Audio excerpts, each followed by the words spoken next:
En fait, ce qui est super dur dans le golf, c'est que voilà, tu gagnes un tournoi, tu as l'impression que tu peux battre tout le monde à tout moment à ce moment-là. Et quand tu viens de faire un mauvais tournoi ou tu es dans une mauvaise passe, tu as l'impression que tu as juste envie d'arrêter et de jeter tes clubs et d'arrêter ta carrière.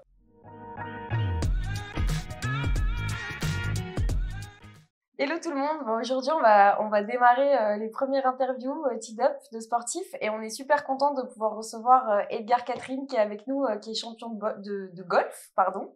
On va y arriver. Salut Edgar, bienvenue dans Salut. notre petit Merci studio beaucoup Tee-Up. merci beaucoup de m'accueillir en tout cas. C'est un plaisir de pouvoir faire ça. J'ai pas l'habitude, donc ça va être marrant. Bon On va bah top, voir. trop bien, on est super content de te recevoir, tu es notre premier invité, donc c'est top. Donc raconte-nous un petit peu, toi tu as démarré donc le golf à l'âge de 7 ans. Est-ce que tu as tout de suite fait du golf? Comment ça s'est passé un peu le démarrage? Alors, j'ai une famille de golfeurs un peu. Mon père est pro aussi. J'ai un frère jumeau aussi, donc on a commencé en même temps à l'âge de 7 ans. Ok, génial.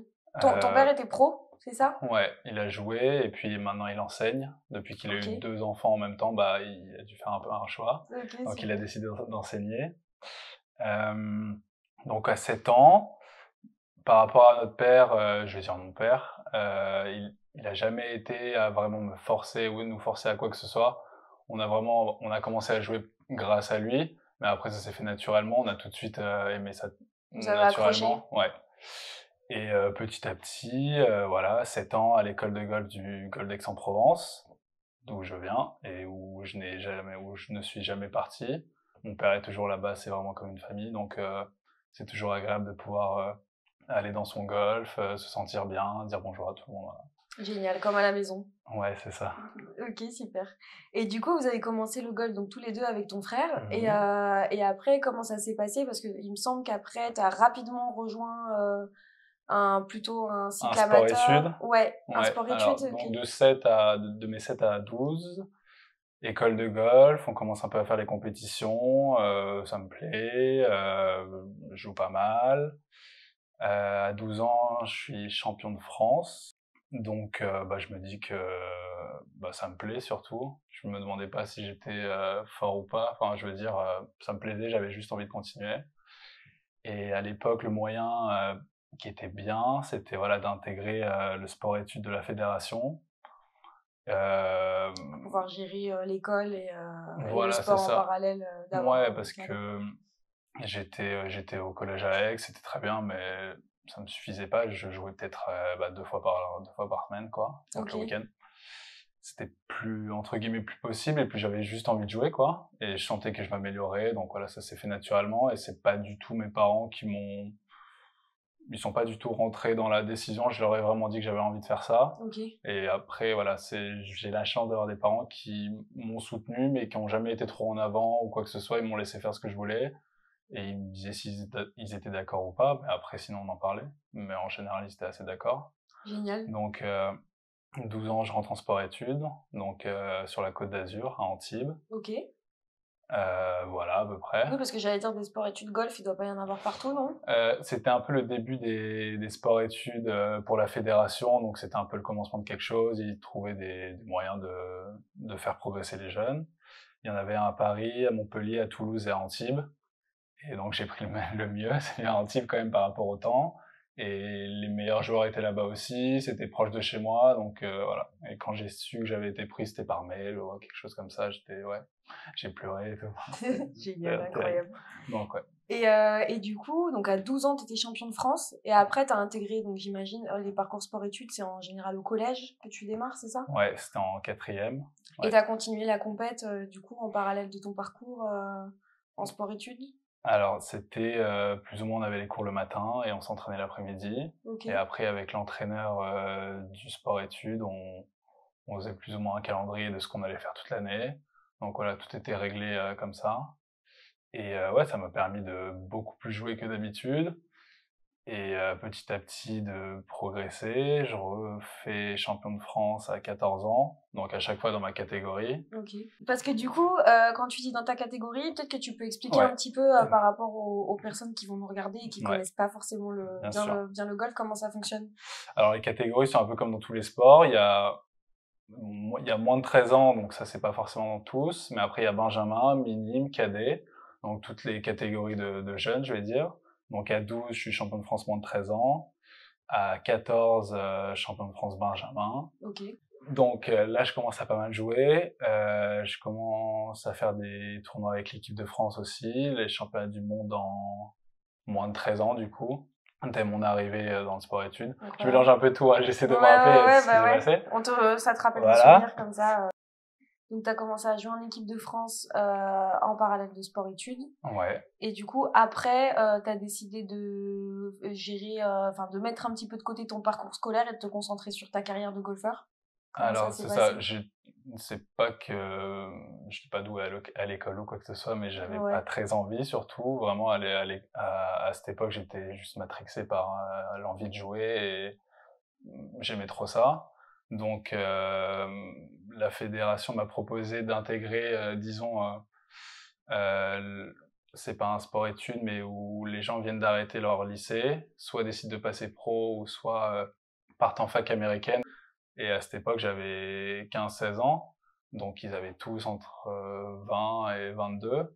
Et quand à cet âge-là, il y a pas mal de différences. Donc tout de suite, j'y suis allé, j'ai tout de suite dit oui. J'ai demandé à mes parents ce qu'ils en pensaient et ils m'ont dit que c'était mon choix. Et dans un sens, je le regrette pas aujourd'hui. Je voulais pas perdre 2 ans pour avoir je voyais le fait d'avoir le bac si je partais en fac américaine et là, ça me permettait d'y aller. Ouais, puis Mais vu que dans ma tête, j'ai pas voulu assez vite y aller, je me suis dit que s'il y avait moins d'intérêt. Donc, j'ai arrêté.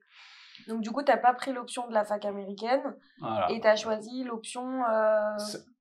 Disons, en simple, quand t'es jeune et que tu veux aller dans un parcours pour réussir, tu fais ton lycée et tu peux partir en fac américaine ou tu peux faire des grandes écoles ou en même temps aussi des grandes équipes.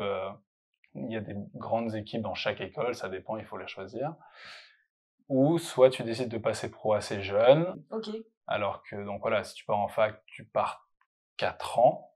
Oui, parce que Donc, si tu continuais, toi, ton parcours, en fait, au lycée, t'aurais pu passer à côté d'opportunités, de l'opportunité de passer pro, ou en tout cas, il aurait fallu que t'attendes un certain moment pour pouvoir profiter. T'étais un petit peu... Tu peux passer pro tout en étant à l'école, c'est pas le sujet, mais ça donnait moins d'entraînement, moins de compétition, et je sentais que je progressais, donc c'était le moment il y avait des opportunités, on me proposait de faire des tournois, disons, un peu plus gros et tout ça, donc ouais, ça m'a plu tout de suite et j'ai fait ça. Ok. Et mon souhait de pas aller en fac américaine était décidé, donc voilà. Ok. Et du coup, donc comment ça s'est passé en fait ce passage d'amateur à pro? T'as vraiment senti un changement dans l'évolution de ta carrière? La différence entre les pros et les amateurs dans le golf, jusqu'à mon époque, c'était juste l'argent. Tu pouvais faire plus ou moins tous les mêmes tournois si tu avais accès. C'était toujours le même système, juste que tu n'étais pas dans le même classement et il n'y avait pas d'argent. Donc j'ai plus ou moins toujours essayé de me préparer à ça au passage pro, donc pour pour ressentir le moins de différence possible. Donc c'est bien de le dire, mais au final, quand ça s'est passé, oui, tu sens une différence quand même. J'ai pas commencé sur le circuit que je voulais, où j'ai commencé entre guillemets sur le plus bas, donc la 3e division en Europe. En simple, on a 3 divisions en Europe et 3 aux États-Unis, avec d'autres circuits dans le monde, mais disons que c'est les principaux. Donc, je commence là, pas où je veux, étant donné que j'étais numéro 1 français, 50e mondial, je m'attendais à mieux que ça. Et ça, c'était dû à quoi, en fait, que tu sois pas où t'as envie d'être? Alors, quand tu passes pro, pour avoir l'accès au circuit, tu fais des qualifications à la fin de l'année que tous joueurs peuvent passer. Ceux qui sont sur les circuits peuvent la faire pour intégrer d'autres circuits, etc. Et j'ai juste pas réussi les cartes d'accès. D'accord. Donc, ce qui en soi est sur 1, 2 ou 3 tournois. Donc, ça reflète pas forcément ton niveau de jeu actuel ou de l'année.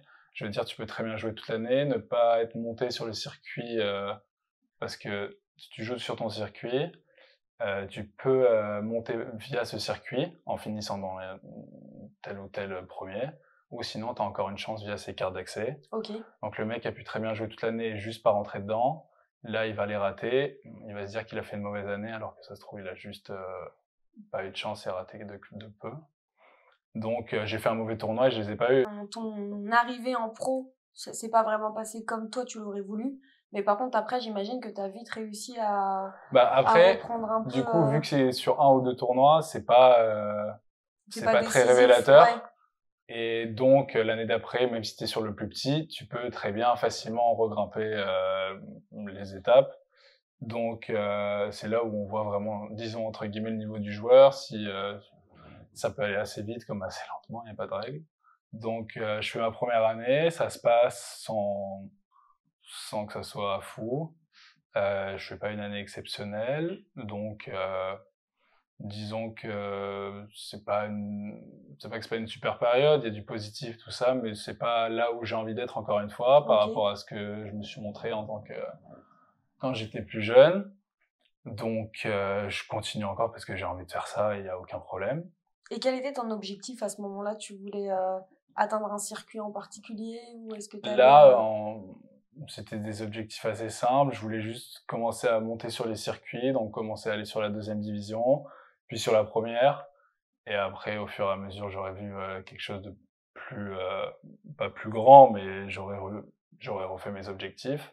Après, bien sûr, j'en ai toujours en tête sur du très long terme, mais voilà, à court terme, c'était ça. Ouais, c'était Juste dans la grimper sur des continuité de circuits, ton et parcours. après, j'arrive sur une bonne base, tu commences à bien gagner ta vie, tout ça, et là, voilà. Ouais.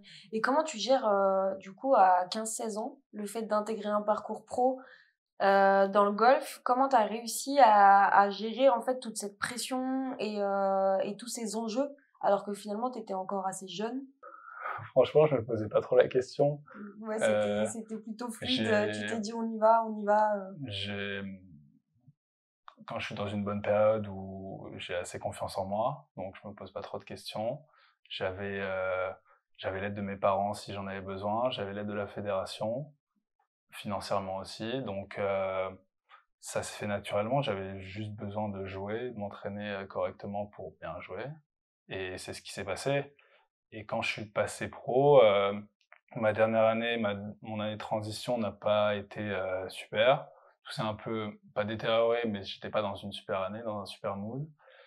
Donc je rate mes cartes, et là je rentre sur le circuit, pas dans mes meilleures dispositions, je dirais. Et petit à petit, la confiance, le jeu, le travail est revenu, jusque donc en 2021 où je regagne un tournoi. C'était quel tournoi, celui-ci? Donc c'était un tournoi de la division où je jouais, donc un tournoi de 3e division en Espagne. Donc là, ça faisait 4 ans que j'avais pas gagné de tournoi. Ok. Donc ce qui est long, mais ce qui peut être aussi pas très long en golf. Je veux dire, tu peux très bien jouer toute ta vie et ne jamais gagner de tournoi. Donc, mais ça faisait 4 ans. Et donc voilà, c'est aussi ce truc où en 2017, j'avais gagné un tournoi pro de cette même division en amateur, où j'étais même pas encore passé pro, j'étais voilà dans cette phase ascendante, et où j'ai mis 4 ans à regagner un tournoi. Donc ça a été long, mais tout de suite là j'ai senti qu'il y a eu un déclic, ça s'est vraiment remis dans le bon sens. À cette époque-là, j'avais changé d'entraîneur, ça a tout de suite changé dans ma tête, et honnêtement ça joue beaucoup dans la tête. Le fait d'avoir un entraîneur. Le golf, ça joue beaucoup dans la tête, hein, juste de bien se sentir, tout Oui, ça, bien en sûr, tout cas ouais. sur moi, encore plus, je pense. Et ouais, d'avoir fait des changements, ça m'a mis un peu plus dans... Dans une Je voyais configuration. plus, pas le bout du tunnel, mais voilà, j'étais reparti sur quelque chose que je voulais, que j'aimais, où j'étais motivé, donc voilà. Ouais. Parce que du coup, tu parlais de confiance en soi. Ouais. J'imagine hein, que quand tu gagnes comme ça des tournois, ça te redonne un petit élan de confiance et que du coup, ça te rebooste derrière pour la suite. Bah, Mais après, il faut toujours garder cette confiance justement pour poursuivre ses objectifs et essayer de les atteindre. Ouais, clairement, c'est pas juste un regain de confiance. En fait, ce qui est super dur dans le golf, c'est que voilà, tu gagnes un tournoi, t'as l'impression que tu peux battre tout le monde à tout moment, à ce moment-là. Et quand tu viens de faire un mauvais tournoi ou t'es dans une mauvaise passe, t'as l'impression que t'as juste envie d'arrêter et de jeter tes clubs et d'arrêter ta carrière. Donc c'est vraiment des hauts et des bas tout le temps. Je pense dans tous les sports un peu, mais étant donné que c'est en individuel, tu joues contre tout le monde, tu gagnes très peu parce que c'est pas des matchs face à face. t'as 150 joueurs chaque semaine contre qui tu joues, donc finir deuxième, c'est aussi très bien. Voilà, la confiance, elle vient, elle part, et c'est un peu un sport d'instable, ça. Sérieux. C'est un Ouais, sport je te jure.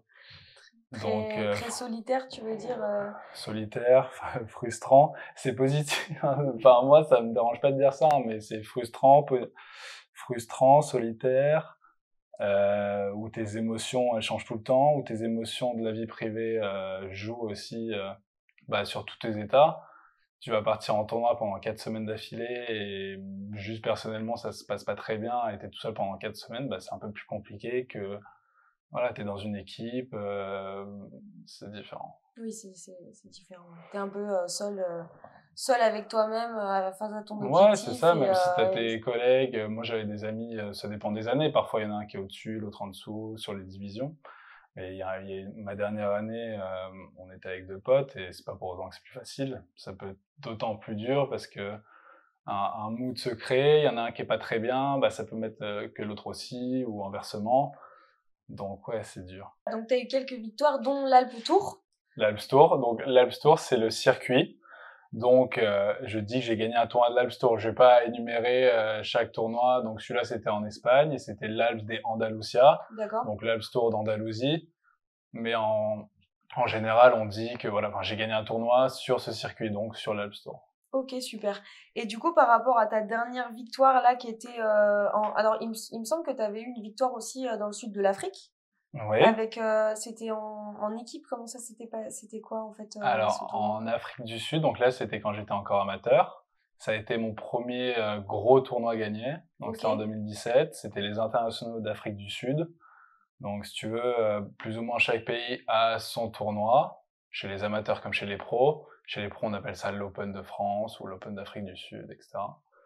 Donc là, donc je gagne ce tournoi, donc mon plus gros tournoi à cette époque. 2017, j'avais quoi? 19, ouais. Oui, parce que tu nous as pas dit quel âge tu as, Edgar, aujourd'hui. J'ai 25 ans. Après tant d'années de parcours et en étant pro si non. jeune, du coup, donc tu as 25 ans aujourd'hui. Là, j'ai 25, je suis passé pro en 2018, donc à l'âge de 20, et je fais que ça depuis que j'ai 16 ans. Donc ouais, depuis que j'ai 16 ans, j'étais pas encore pro, mais je fais du golf toute la journée. Ok, super. Et du coup, on t'avait demandé de ramener un objet pour cette interview. Ouais. Est-ce que tu peux nous montrer l'objet que tu nous as ramené aujourd'hui? J'ai pas eu beaucoup d'inspiration, j'ai juste ramené un de mes clubs. Sur ce club, on peut voir mes initiales. Ça fait un peu mégalo, mais j'ai mis mes initiales dessus. Ok, génial. Sinon, voilà. Ah oui, t'as pas mis une fois tes initiales, attends. Tu choisis, en fait. Tu vois, j'ai mis les lettres comme ça, tu peux les mettre Ok, droites. dans tous les sens. Et celui-là, c'est un fétiche ou pas du tout pas de club fétiche? C'était celui qui était propre et qui était plutôt en bon état, donc je t'ai ramené celui-là. Et il y avait les lettres aussi comme ça, donc je me suis dit ça va être marrant sur ça. Ok, mais super. non, quand j'étais jeune, j'avais... Pas de club fétiche Non, quand j'étais jeune, j'avais beaucoup de... Pas de club fétiche ou quoi, mais de superstitions. Ok. Quand j'allais en tournoi, mais des trucs ridicules. Ou par exemple le dernier où je me souviens, donc j'avais passé l'hiver à m'entraîner avec un leggings, un collant en dessous de mes pantalons. Donc à Aix, il faisait quand même assez froid. Et mon premier tournoi, c'était en 3 semaines en Égypte, donc février, il faisait quand même 30 degrés. Et je pouvais pas jouer sans mon leggings parce que je m'étais bien préparé avec, et j'ai joué pendant 3 semaines avec un leggings et un pantalon sous 30 degrés. Ah ouais, super. Voilà. Ça t'a porté chance ou pas? Ouais, ça, j'ai pas mal joué. Ça t'a pas desservi en tout cas? Non, du tout. J'avais un peu chaud, mais ça va. Bon, bah top. Et du coup, donc là, ta dernière victoire, c'était en 2021. 2022. 2022. Où j'ai regagné un tournoi sur le circuit français. Ok. Donc le circuit français, ça fait pas partie des circuits, disons, principaux. C'est voilà, c'est la France qui fait entre guillemets un circuit avec une petite dizaine de tournois pour ceux qui soit qui n'ont pas le niveau pour intégrer les circuits européens, donc ceux que je jouais, soit pour des pros enseignants ou soit pour des pros qui n'ont pas de tournoi à ce moment-là. Donc tout le monde se retrouve, il y a très peu d'étrangers, donc c'est beaucoup de Français. Il a lieu où ce tournoi? Celui que j'ai gagné, c'était à Roissy, Ok. à côté de l'aéroport. Donc, c'était pas super C'est sexy. pas le plus beau des Non, terrains, ouais. En mais Andalousie, j'aimais ça doit bien. être sympa, il doit y Ouais, c'était avoir cool. Ouais, des ouais, beaux endroits, ouais. c'était à Malaga. Mais sinon, les meilleurs voyages, c'était pour moi l'Afrique du Sud. Étant donné que j'ai gagné, donc j'ai toujours eu un bon souvenir. Mais à chaque fois qu'on partait, c'était entre 3 et 4 semaines. Donc j'ai fait ça pendant 4 ans. Donc ouais, et c'est le genre de tournoi où, oui, il y a un détail aussi, c'est le genre de tournoi où j'ai pu un peu visiter.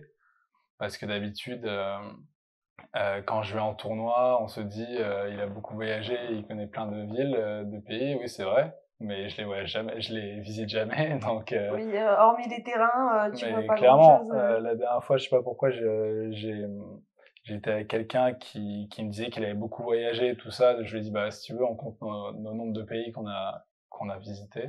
J'en avais fait 33, mais sur les 33, il y en avait peut-être réellement que j'avais visité, je sais pas, je saurais pas dire, mais oui, je vais peut-être aller en ville un soir, mais voilà.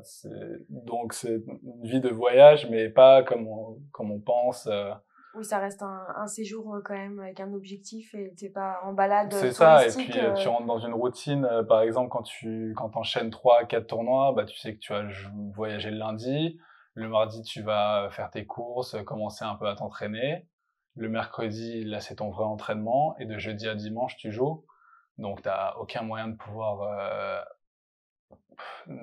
libérer, visiter. Enfin, tu ouais, peux aller 2 pendant. heures si t'en as envie, mais en général, t'es fatigué, t'as juste une envie, c'est de te poser. Et le lendemain, lundi, tu repars et tu fais ça pendant des semaines. Donc, c'est Et ça me fait penser en parlant de course, est-ce que ouais. en tant que golfeur, tu as un régime particulier où tu fais attention à ton alimentation? Alors, parce que c'est vrai qu'on se pose pas la question dans pas mal de sports. Mais c'est vrai que pour le golf, je J'ai me suis jamais posé la ouais, question.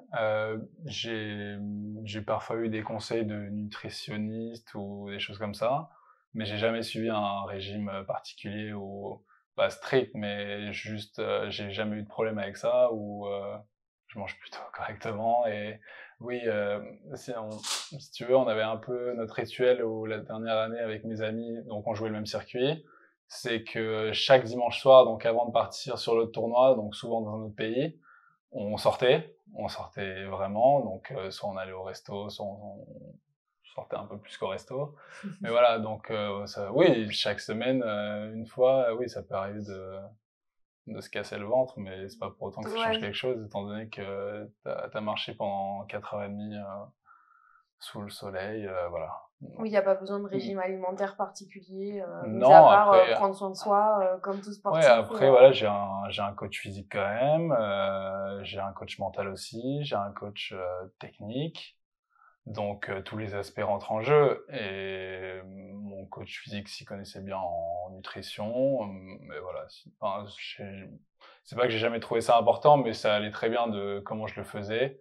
Il y avait peut-être des petits détails qui auraient pu fait que ça aurait pu être amélioré, mais voilà. et du coup, tu nous disais, donc coaching mental, coaching, physique. Ouais. Ça se passe comment, en fait, sur une semaine? Combien de fois tu t'entraînais, pour, tous les tournois que tu avais? Est-ce qu'il y avait des entraînements intensifs avant certains tournois? Comment Alors, ça se gère ça, du coup? plus ou moins, on va commencer notre saison par la trêve hivernale. Donc, les tournois finissent en novembre et vont reprendre en février en général. Donc, toute cette période de l'hiver, c'est le moment où on s'entraîne et vraiment on travaille le fond de jeu. Donc là, je vais être chez moi, je vais peut-être aller ailleurs pas en tournoi, dans d'autres pays où il fait un peu plus chaud pour m'entraîner. À partir de là, donc de février à novembre, c'est la saison. Où là, disons que les entraînements, quand je suis entre les tournois et je reviens chez moi, ça va être un peu plus light, juste pour faire quelques gammes, aller voir mes entraîneurs, mais surtout rester en bonne condition. Je peux pas me tuer à l'entraînement alors que je vais enchaîner 4 semaines d'affilée en tournoi. Oui, c'est Donc clair, ouais. vraiment, où je me tue à l'entraînement, c'est tout l'hiver, où bah, je m'entraîne 6 jours sur 7. Et en général, si ça intéresse les gens, je vais au sport à 6 heures jusqu'à 7h30. Tous les jours? C'est ça un peu 6 sur ton 7, ouais. quotidien, L'hiver, ouais. ouais? Ouais.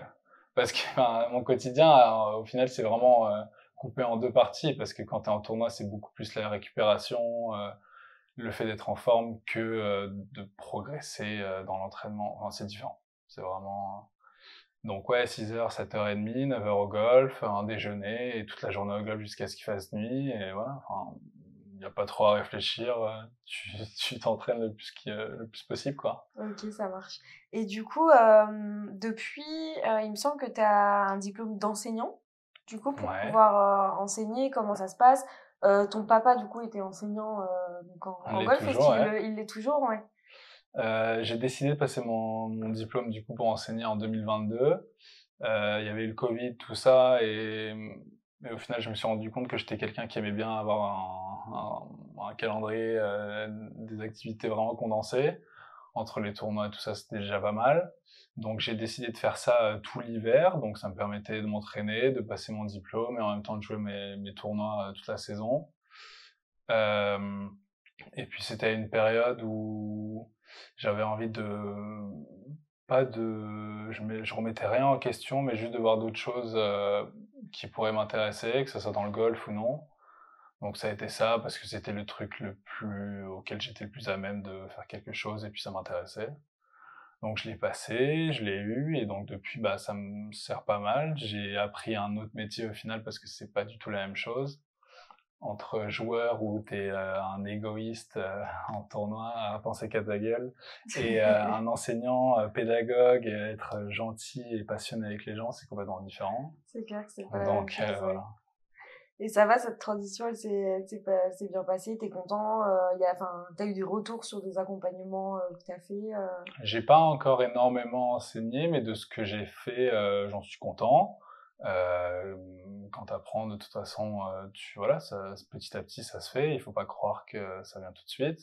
C'est sûr. J'ai un exemple parfait avec mon père où tu te rends ou même les entraîneurs que j'ai eus, hein, tu sais qu'ils sont arrivés à cette base, à cette expérience parce que ça fait 25 ans qu'ils le font. Donc oui, et si je sais pas des choses ou quoi, Tout s'apprend. simples, tu te rends compte que, bah, il y en a, ils l'ont appris en 15 ans donc C'est voilà. clair, ouais. T'as raison, Donc il faut je pas. continue à me former, à faire des formations avec des personnes spécialisées, des experts dans des compartiments du jeu. J'aime bien les jeunes, qui jouent à haut niveau, parce que j'y suis passé et je sais ce que c'est, donc je sais que je peux amener quelque chose à leur performance, donc Ouais, voilà. puis ils peuvent s'inspirer de ton parcours. Enfin, toi, t'as Oui, vécu tout s'ils veulent, ça, donc après ouais. c'est cool de Ouais. pouvoir le partager. Bah, Ouais, c'est ouais, important bien pour sûr. quand Oui, t'arrives. oui, après, je suis pas là à dire, j'ai fait ci, ça, mais s'ils sont intéressés, Non, mais bien si toi, sûr. par exemple, t'avais eu un golfeur, bah, comme tu l'as eu un peu Oui, bah, oui. avec ton papa, au final, Oui, quand avec t'es d'autres aussi. accompagné d'autres pros autour de toi qui ont déjà vécu ça, je pense que c'est rassurant aussi Mmh. quand t'es assez jeune. Mmh. Et du coup, aujourd'hui, on te retrouve sur Tidup, notamment Ouais. pour faire quelques expériences. Mmh. Et tu proposes différentes expériences. Il y a ça peut être des initiations au golf, ça peut être quel Ça type peut être d'expérience? des cours particuliers, des cours collectifs, le nombre de personnes après, il faut que ça s'organise, mais ça peut être pas mal de personnes. Il y a les team building avec les sociétés, les entreprises, des conférences aussi, s'ils sont intéressés que je parle Tu viens de à raconter ton quelqu'un. parcours. Ouais, c'est ça. Des parcours accompagnés aussi, qui peuvent être en tant que vraiment enseignant où j'apprends le golf à ces personnes, ou en tant aussi que joueur, s'ils veulent me voir jouer, qu'on joue ensemble, ou juste qu'ils me voient jouer. Voilà, il y a plein de Tu choses. puisses montrer un peu tes techniques. Ouais, c'est ça. Donc il y a plein de choses Top. différentes et tout ce que je propose peut être modifié par Tout rapport est, à certaines personnes qui aimeraient un truc un peu plus pointu, quelque chose de différent. Voilà, donc je suis ouvert à plein de choses. tout est adaptable. Ouais, Et, exactement. et quel conseil tu donnerais à quelqu'un qui souhaiterait justement se mettre au golf? Quel serait ton Un meilleur peu une conseil? personne lambda qui aimerait jouer au golf. Une personne lambda, si par exemple moi je souhaite Ouais, commencer à mettre un petit peu au golf, qu'est-ce que tu me conseillerais? Bon, d'écouter. il faut que je vienne faire une initiation avec toi dans tous les cas. En Ouais, plus à Aix, on n'est pas très loin. j'allais dire d'écouter son pro, mais il n'y a pas tout le monde qui commence avec quelqu'un. Mais je dirais plutôt ce que je ne conseille pas, c'est de regarder tout ce qu'on dit sur internet, tout ça. Il y a des choses très bien, mais aussi il y a des choses terribles. Et au final, on commence à aimer une vidéo, donc on va en regarder une autre, on va regarder une autre, mais les trois vont parler de la même chose, mais d'une façon différente. On va mal le comprendre, donc je conseille pas ça.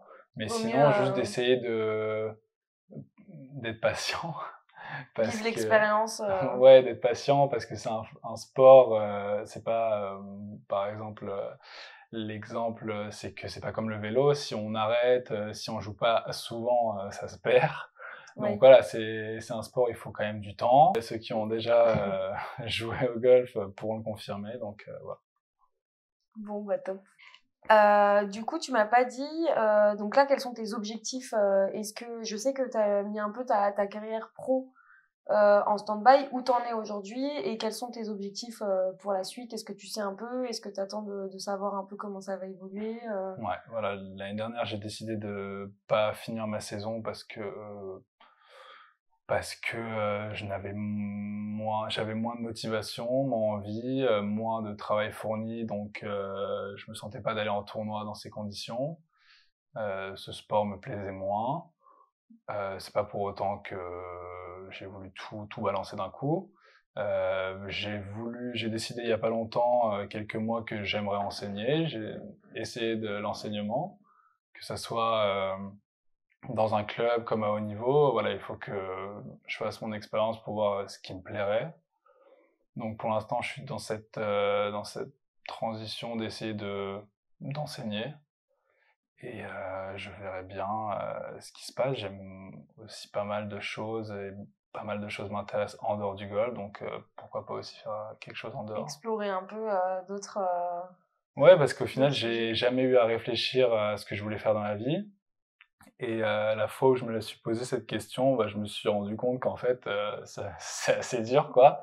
Bah, il y a Et des millions de possibilités, donc c'est vrai que quand t'es très focus sur une activité, non, non, après, c'est ça. Et puis après, quand tu sais pas quoi faire, c'est compliqué, quoi. Donc, mais je me rends compte que voilà, il faut se faire confiance, aller vers ce qu'on aime, ce qui pourrait être intéressant, sans vraiment avoir de jugement sur quoi que ce soit, complètement, ouais. et je verrai bien. Bon, bah super. Bah, en tout cas, merci beaucoup, Edgar. On t'a Merci à posé toi. plein de questions. Super. J'espère que c'était pas trop. Est-ce qu'il y a d'autres choses que tu penses qui seraient intéressant de rajouter Non, aujourd'hui? c'est Je sûr pense que que t'en as déjà dit pas mal. ouais. Bah écoute, merci d'être venu en tout cas et j'espère qu'on te reverra bientôt dans notre petit studio Tidop. Merci à toi, Alice. À bientôt.